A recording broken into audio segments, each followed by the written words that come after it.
Hello, all you bladers, and I just unboxed the new Unicorn Sting 560 gear point. I know it's not new, but it's like relatively new. Mine took a very long time to arrive.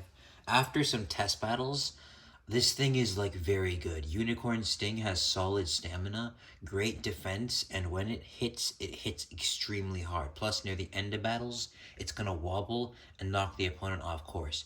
My gear point, if you can even tell, has a very big ball, and so even if I launch it hard, it's basically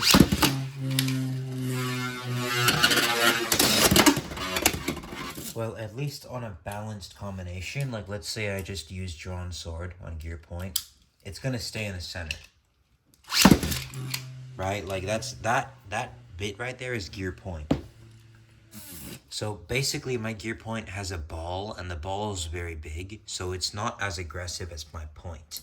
Now that's a good thing because I can basically differentiate, right? This point is it's going to stay in the center very easily unless I purposely launch super hard, in which case it still goes to the center, and it can ride the ridge if it goes aggressive, which provides a really good balance type combination.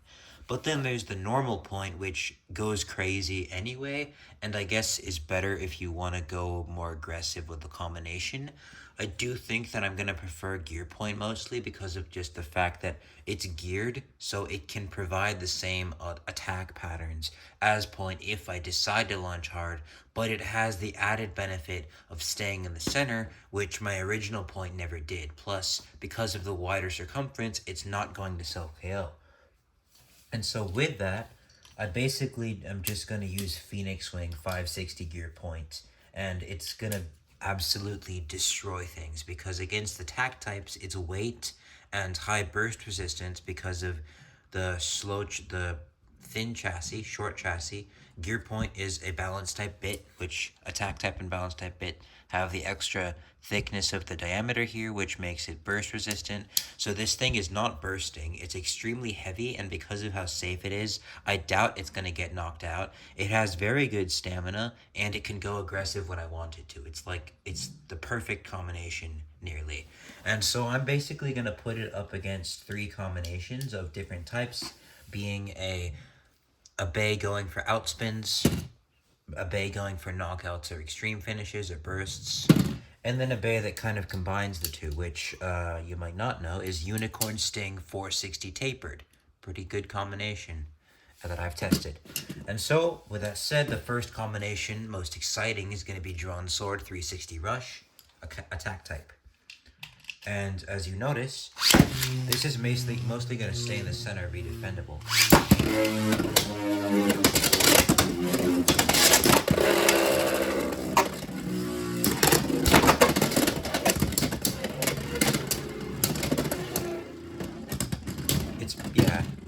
When it hits the gear, it goes crazy. But when it stays in the center, it's good. And that's preferable.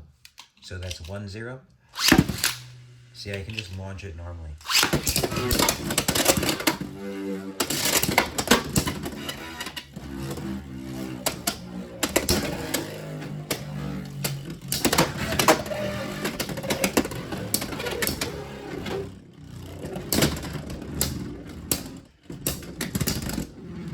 I don't even, because of its weight and just how it goes, I don't even have to worry about it going crazy. It just sits there and tanks hit after hit. That's 2-0.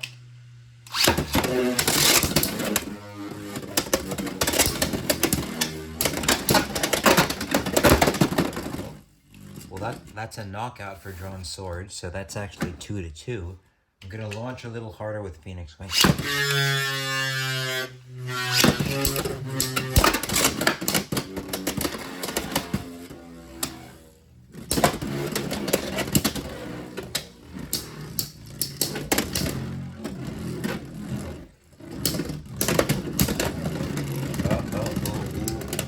That's 3-2 Drawn Sword. Okay, Phoenix Wing might lose this one.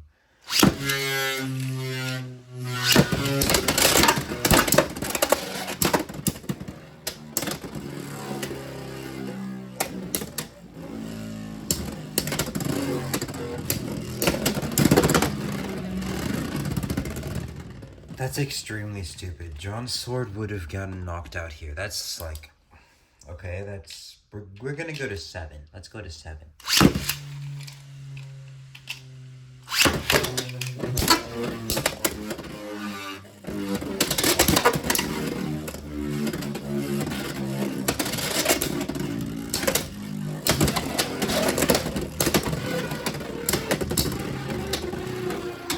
See, this is ideally what happened. Wow. 5-2.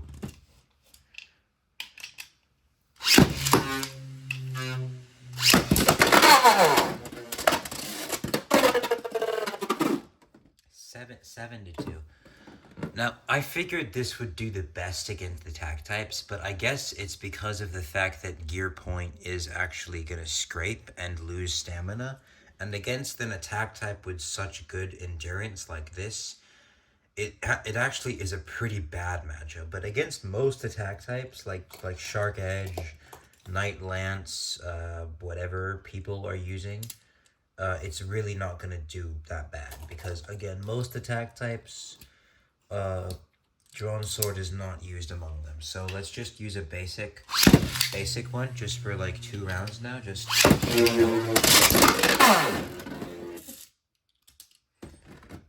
okay, let's do that again.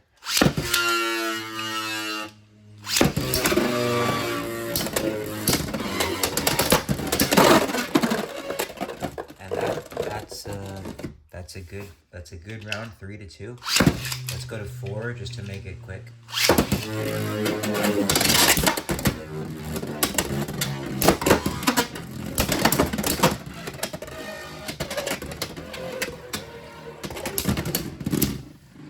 The thing is, when you're launching something like Point in the beginning of like a individual battle, you can't really control how it moves.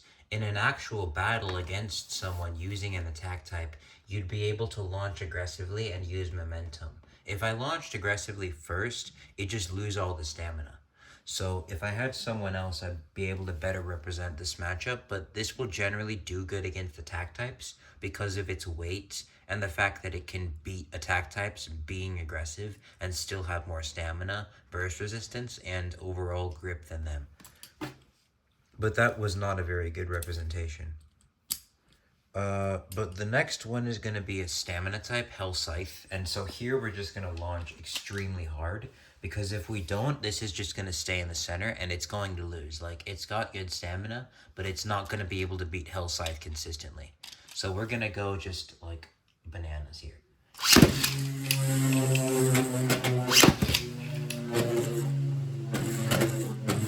Now, I launched in the center to not waste stamina, but the moment Hell Scythe hits us, all that recoil is going to be useful.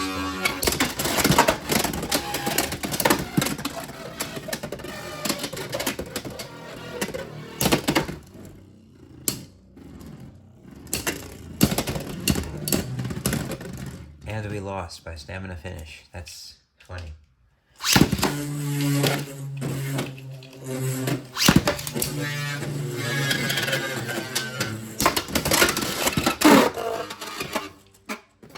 I suppose we can count that. I mean, it's technically a win, even if we got lucky.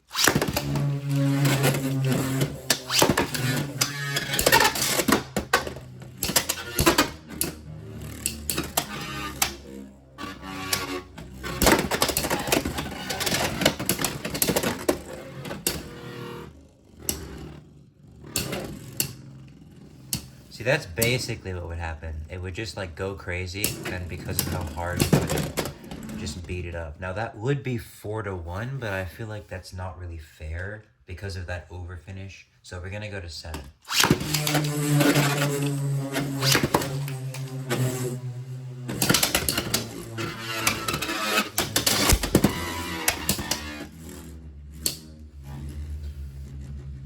So it's stable, but when it attacks, it's gonna hit hard.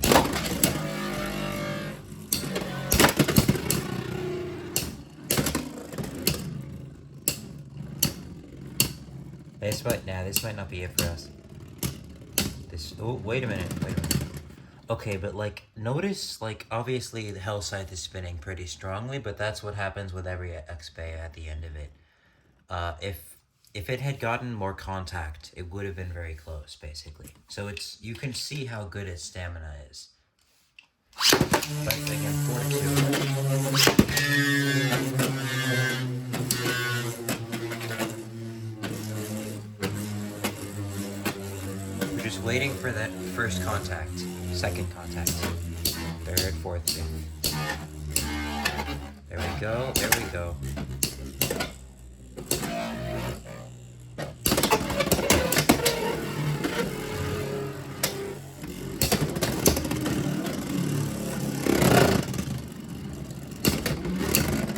See, if we had been able to hit Hellscythe more aggressively when it was tilting, we would have won that. It's 4-3 still, so we are still ahead.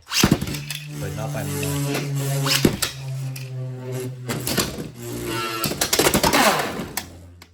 That's 4-5, which means that we basically just need to get a knockout and hope for another outspin.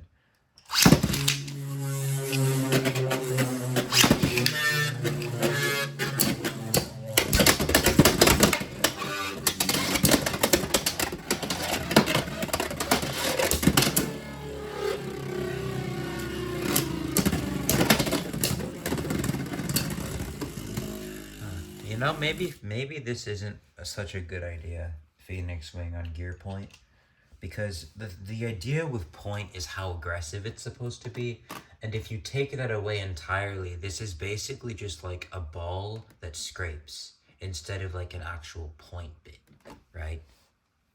Because if you, it's kind of like I was gonna, never mind.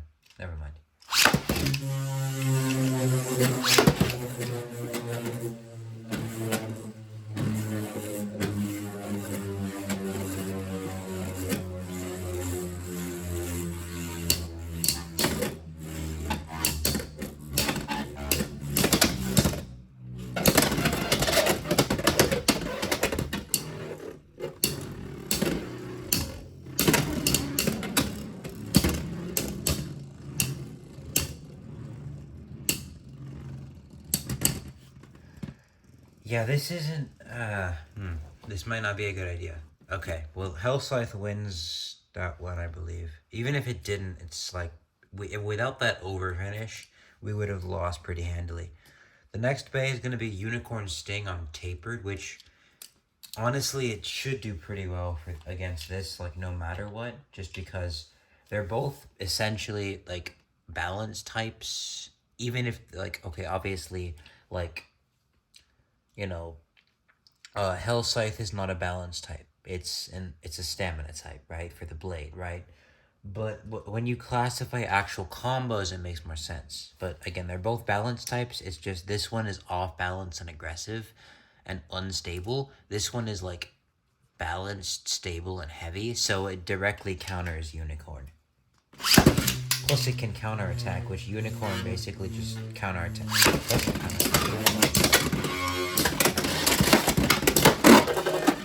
Yeah. In fact, I'm gonna keep going until Unicorn gets a point off of this thing, because this directly counters Unicorn. This directly counters Unicorn. I'm gonna launch that.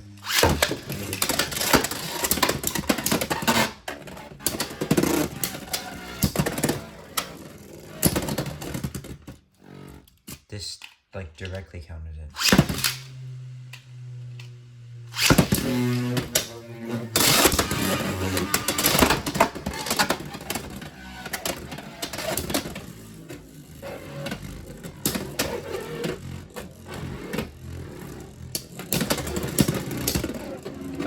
Okay, never mind. This might be it. Okay, well, okay, yeah, I shouldn't have. Okay, now just for reference, we're gonna do a couple rounds with points. This is still on 560. It's just a different color because it looks like black probably looks better on this specific combo, just because like red with black looks a lot better than red with clear green and red. Like, it's just goofy, but it's tighter because it's new, and I honestly don't care how it looks.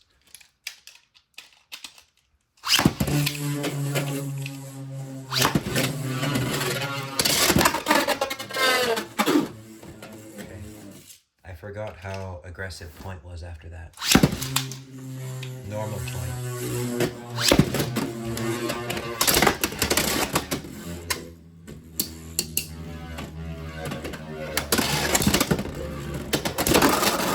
See that? Like with normal point, it's like you stay in the center, but you can go aggressive when you want to. And that's like just so useful, honestly. But at the very least, with gear point, now I know that I have an alternative, and if I want to be more defensive for some reason, or I do find something that works, or maybe I just wait for the ball to wear down a little bit, I should be pretty good. So it's useful to have an alternative point, because I do like using point quite a bit. Like I'll use it on Phoenix Wing, I'll use it on Wizard Arrow, and I'll use it on Drawn Sword.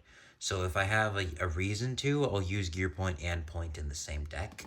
Or even so, I'll switch between these two. Because again, gear point did prove that it was useful, just not very useful on this specific setup. Mainly because of the fact that it can't go aggressive, and maybe that's a factor that we need to consider. But yeah, that is going to be that for the Phoenix Wing 560 gear point review. It's not very good, but that's mainly because of the fact that I have a ball instead of an actual point. A point is very different than a ball. Okay. There's ball, which is like an actual ball, and then there's flat or rush, as I prefer, which is just flat, right? And then there's point, which is a ball with a flat piece around it, basically acting as unite. It's a ball that spins normally like a ball, but when you tilt it, it hits its circumference, and then because of the wider circumference area that is mainly flat, it's gonna go crazy. Or if you launch it not completely stable and on an angle, it's gonna go crazy. The problem with gear point is that compared to the diameter, the ball sticks out too much, and so I basically am just gonna stay in the center, and when I do go aggressive, because of all these different gears, it's gonna actually grind like badly. I don't like the idea of a gear bit because of the fact that it scrapes so much when it's not actually hitting the gears. And even when okay, without these points, right?